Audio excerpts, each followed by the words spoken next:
अरे टोनटुनी, मैं तुझको पहले ही बता चुका हूँ कि इन तीनों अंडों में से बेटी बाहर नहीं निकलनी चाहिए, वरना मैं तुझको घर में नहीं रखूंगा। इनमें से बेटी निकलने चाहिए। देखिए जी, इस तीनों अंडों में से बेटी निकले या बेटा, तो भगवान का आशीर्वाद होगा, इसमें मेरा क्या हाथ है।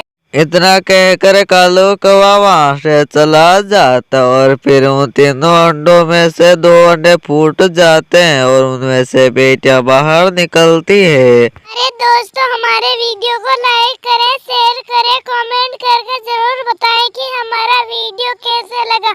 हमारी कहानी को जरूर जरूर देखें। अरे अरे, ये क्या हो गया है? अब कालू आकर मुझे डांटेगा और मुझको घर से बाहर निकाल देगा, फिर मुझको घर से बाहर रहना पड़ेगा। नहीं नहीं, मैं अपने बच्चों के बिना बाहर नहीं रह सकती हूँ। मैं ऐसा करती हूँ कि कालू के आने के पहले ही मैं इस बेटियों को छुपा आती हूँ। इतना कहकर टोंटो ने चिड़िया उन दोनों बेटियों को उठा लेती है और फिर कहीं छुपा आती है। मेरी प्यारी बच्चियों, तुम यहीं पर रहना, मैं तुम्हें संभालने जरूर आऊंगी। तुम यहाँ से दूर मत जाना। और फिर टोंटो ने चिड़िया अपने घोंसले में आकर बैठ जाती है और फिर थोड़ी देर बाद कालू कौवा भी आ जाता है। अरे टोनटुनी चिड़िया, यहाँ पर तो 3 अंडे थे, लेकिन 2 अंडे कहाँ पर गायब हो चुके हैं? अरे जी, यहाँ से पहले 2 शिकारी जा रहे थे, वो दोनों अंडों को ले गए। मैं एक ही अंडे को बचा पाई हूँ।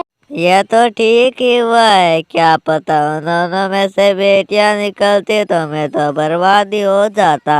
और फिर कालू कौवा अंदर से बाहर चला जाता और फिर थोड़ी देर बाद वे तीसरा अंडा भी टूटने लग जाता। अंडे टूटने की आवाज सुनकर कालू कौवा पर आ जाता है। अरे टोनटुनी चिड़िया, जल्दी बताओ, अंडे से बेटी निकली या फिर बेटा निकला? अरे तुम तो रो रही हो, इसका मतलब मैं यही समझू कि अंडे से बेटी बाहर निकली है। नहीं जी, ये आंसू तो खुशी के आंसू है, बच्चा निकला है अंडे से। अरे वाह, मैं तो खुशी हो गया हूँ। चलो बेटा, मैं तुझको जंगल में घुमाने के लिए लेकर चलता हूँ। और फिर कालू कौवा अपने बेटे को जंगल में घुमाने के लिए लेकर चला जाता है। नहीं, मेरी दोनों बेटियां कैसी होगी? मुझको उसके पास जाना चाहिए, अब कहीं शिकारी उसका शिकार ना कर ले। जैसे ही टोंटो ने चिड़िया अपने बेटियों के पास पहुंचती है तो वहाँ पर बाज आ जाता है। अरे वाह, एक ही जगह पर 3 शिकार मिल चुके हैं। अब तो इनको खाकर बहुत ही आनंद आ जाएगा। खबरदार, अगर मेरे बेटियों को हाथ भी लगा तो मुझसे बुरा कोई नहीं होगा। अरे वाह, क्या बात है! अरे मैं तुम्हारी बेटियों को तुम्हारे सामने खा जाऊंगा, तो मेरा क्या बिगाड़ लोगी?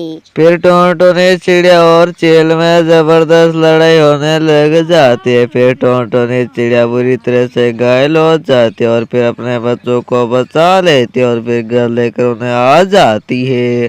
अरे अरे कालू, मुझको माफ करना, मैंने तुमसे दोनों बेटियों को छुपा कर रखा था। मुझको इसके लिए लड़ना पड़ा और मैं घायल हो गई हूँ। अब मेरा आखिरी समय आ गया है, मैं जा रही हूँ, तुम इसका भी ख्याल रखना।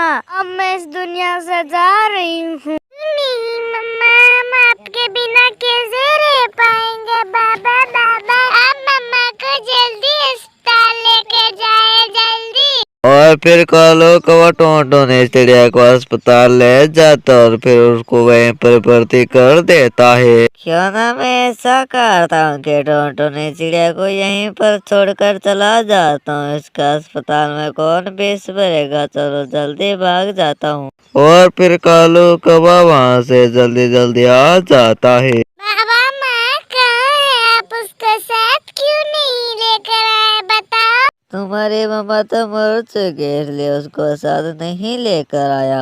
हमारी माँ इस दुनिया में नहीं रही है बाबा, आखिरी बार आप हमको उसके पास लेकर जाइए। अरे नहीं नहीं बेटा, मैं तुमको को तुम्हारी मम्मा के पास नहीं ले जा सकता, क्योंकि तुम्हारी मम्मा का मैं अंतिम संस्कार कर कर आ चुका हूँ। यह सुनकर वे दोनों बेटियां बहुत ही रोने लग जाती है। अरे मैं इन बेटियों के साथ नहीं रहना चाहता हूँ, मैं मेरी जिंदगी अकेले नहीं काटना चाहता हूँ। ऐसा करता हूँ कि मैं दूसरी शादी कर लेता हूँ। इतना सोच कर वह एक बूढ़ी कबूतरी के पास जाता और उसे कहने लग जाता है, अरे बबले जी, मेरी कोई दूसरी शादी करा दीजिए। मेरी पत्नी टोनटोनी चिड़िया का देहांत हो चुका है, अब जल्दी मेरी शादी करवा दीजिए ना। ठीक है बेटा, मेरी नजर में एक कवि है, चलो मैं तुमको उससे मिलवा देती हूँ। और फिर वह बबली कबूतरी का लोग वह को एक सुंदरी कवि के पास ले जाता है। अरे बबली, मुझको ये सुंदरी कवि बहुत ही पसंद आ गई है, मैं इसे से शादी करूँगा।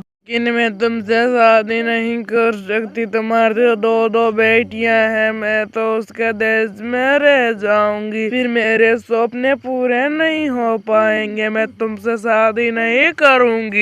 अरे कोई बात नहीं है, तुमको दहेज भेज देने की कोई जरूरत नहीं है, चलो मैं उन बेटियों का समाधान निकाल लूंगा। और फिर सुंदरी कवि को अपने साथ लेकर अपने घर आ जाता है।